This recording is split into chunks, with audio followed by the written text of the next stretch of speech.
Welcome back, brothers and sisters. Braden, Tim, Second Legacy, and thank you for showing up. We are going to talk about something today. Tim called it again. He looked down at the crystal balls and saw the future. They're trying to ban Glocks, people. This is not... Oh, man, it's just going to be a thing. Make sure that you guys are enjoying this content. Make sure you hit that like button, subscribe to the channel, and turn the notification bell if you are.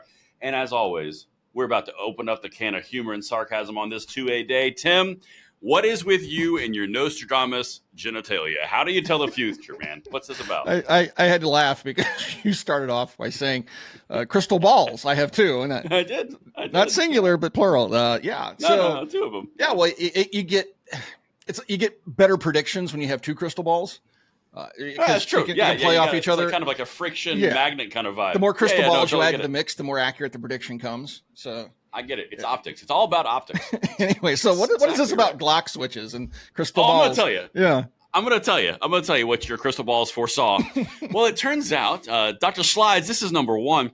New York seeks to block pistols that can be modified to fire like machine guns. No ambiguity there, Tim. No. Gosh, I mean, a semi-automatic can be modified to fire fully automatic. I'm going to ban it because that's possible. Well, that's pretty much every semi-automatic in existence. Don't say it, Tim. No one knows. It's a secret. Oh, They say it. It's only Glocks and Glock clones. But they've said it before. Single. Slide driven. But they've tried this with AR-15s, at least in discussions, right? Where they've said that AR-15s are readily convertible, therefore should be banned. They've tried every angle they can. Readily convertible. Look at that. Well, that's legalese from the 68 Gun Control Act. And so it's, or maybe that was a 34 to 68, one of the wonderful bits of Marxist nonsense. It was 68. 34 was you can't do it. 68 was you can't convert. Yes, that's right. So anyway. Yeah, lots of fun there. But what's interesting to me, and we'll get into that. I got something I want to throw into this conversation because I find this to be interesting. If these are so common that they're becoming a problem where they have to ban an entire class of firearms, there's another conversation we need to have. There is. You're right. But hold on a second, Tim. Now, per usual, I got to add in a caveat here because it would be unconstitutional, according to the writers of this bill, to take the Glocks that are already in circulation. That would be unconstitutional. But if you ban all of the new ones, that'll stop all the crime. Oh, it's so simple, Tim. You didn't know? Yeah. See, that's how the gun grabbers get around the public outrage, because the Glock is probably one of the most commonly sold handguns in America. And if you go around taking away millions of Glock handguns, you're going to have millions of disgruntled voters because, once again, we've pointed this out many times on this channel, there are Democrats that are gun owners, maybe not in 100%. DC. Yeah. So they can't go around. And so what they do is they go, well, they tried this with the assault weapons proposed bans in the past, right? Well, you can keep them if you got them. We're just going to get rid of the new ones. Grandfather clauses. Yeah. Yep. Well, then what's the point? Basically, they're just trying to run down the clock and let people age out so they won't rebel. That's exactly right. It's utter nonsense. You nailed it. Yes. I mean, because that's exactly what they do with AR bans. They go, well, ARs are the most deadly things on the planet. In fact, they have more power than the focused concentration of the sun. But we only need to ban the new ones because the 30 million in population circulation, those aren't the deadly ones. Right. It's only the new ones. If we ban the new ones, the old ones will behave. And exactly, they'll behave. They'll see what happens. I love that. And then, of course, the AR-15, this is another tack to the left. Boy, we're getting onto the rumble strip early today. But no, we're good. They go, we can't have these weapons of war on the street. Oh, you're dumb and think your weapon of war can take on the U.S. military? Well, which is it, sweetie? Either it's a weapon of war and it's the most lethal thing ever devised by man, or it can't be used to effectively overthrow a military and a government. Which is it? You can't have them both ways. Yeah. No, it can be both, Tim. This is Gun Control 101. On one day, we can talk about how deadly and emotionally traumatizing even the existence and looking at them is. And on the next, we can say, look, it's inconsequential. The old ones are fine. It's just so stupid. Yeah. But let me show you here. Because New York, I tell you what, I would have never seen this coming, Tim. And Dr. Slides, I'm going to throw a loop for you real quick. This is number 6. I just want to kind of insert this as we go forward, Tim. The bill would be the first of its kind in the nation, according to the group Everytown for Gun Safety. Officials at the group which helped draft the legislation. Wow. At least we're being honest now. I mean, like, mainline gun control groups just writing legislation around gun control? It's common. I mean, like, what's the point of a legislature? Yeah, they do this. They've been doing this my entire life. Just now, every once in a while, they'll talk about it, but it's always been that way. Like the Congress critters are the ones who are supposed to be writing the bills, but they oftentimes reach out to various groups and have the groups write the bills for them, and then they just rubber stamp them and send them off. So that's just one of the many follies of why you gotta take like all my joy out of that. I was like really excited about that. I was like, hey, look, we caught him. Well, and you're like, it's been doing it forever, pup. Yeah, they have been, but at least they got named this time. That generally doesn't happen. It's true. Yeah, it's true because it's true, right, Dr. Slides? That's true because it's true.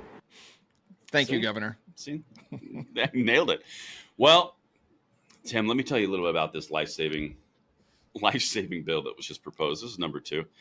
Proposed legislation in New York could make the state and the nation the first to block gun makers from selling pistols if they don't take measures to prevent them from being able to be converted to fire like machine guns. Okay, so let's look at this in a different way.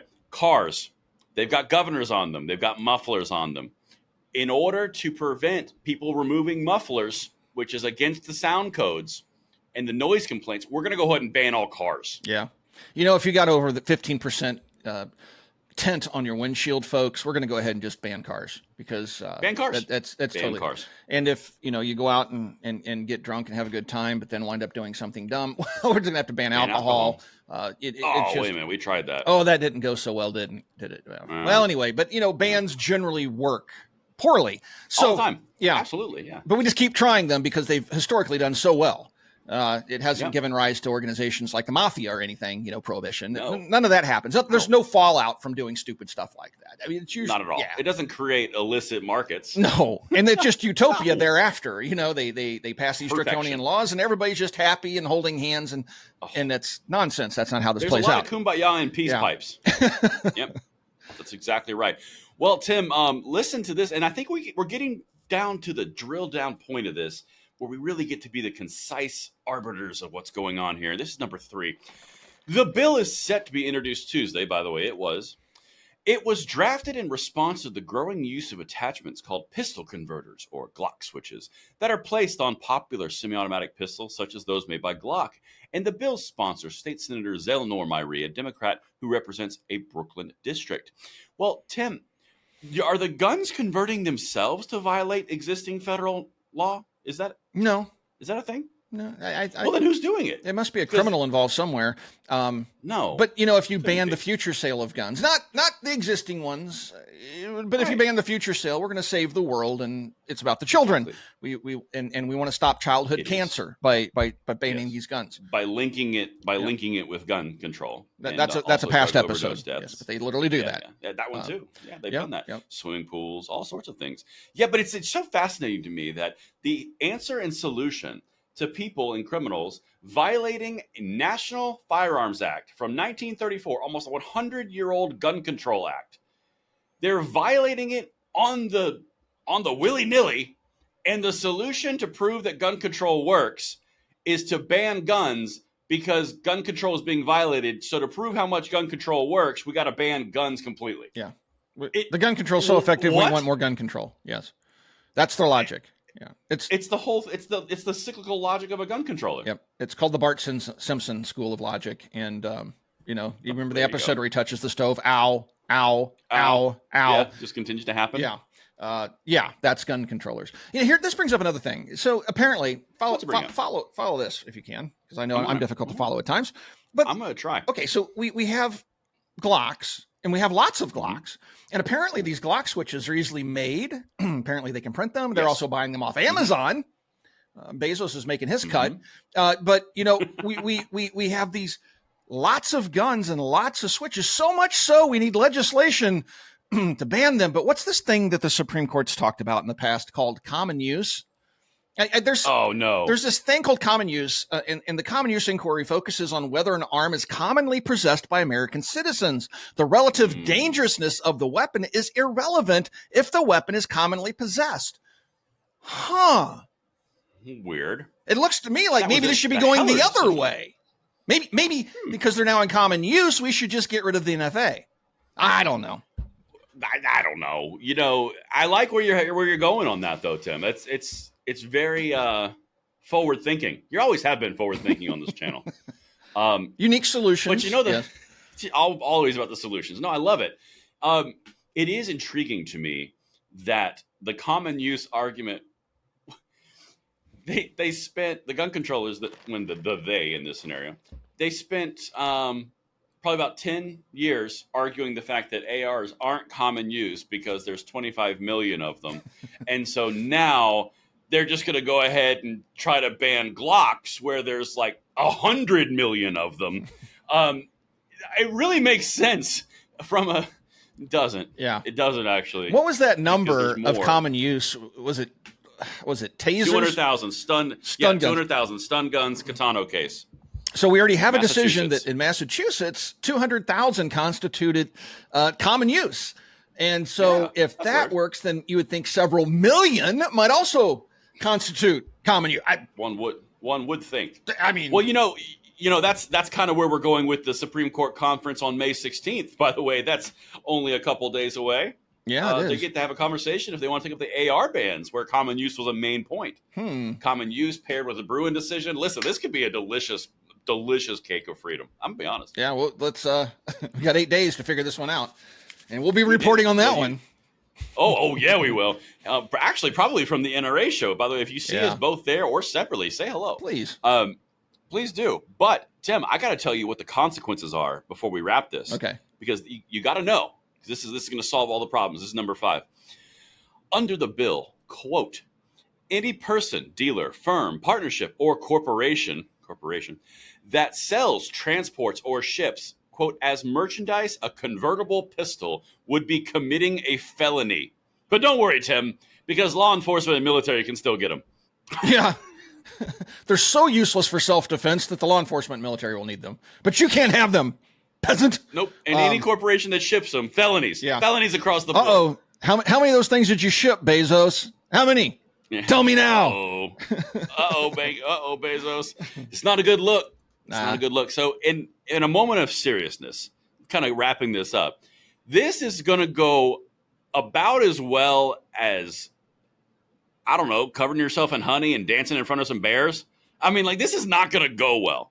This is like red meat for any gun advocacy group. FPC's over here, like, sharpening their knives. They're like, let's go, baby.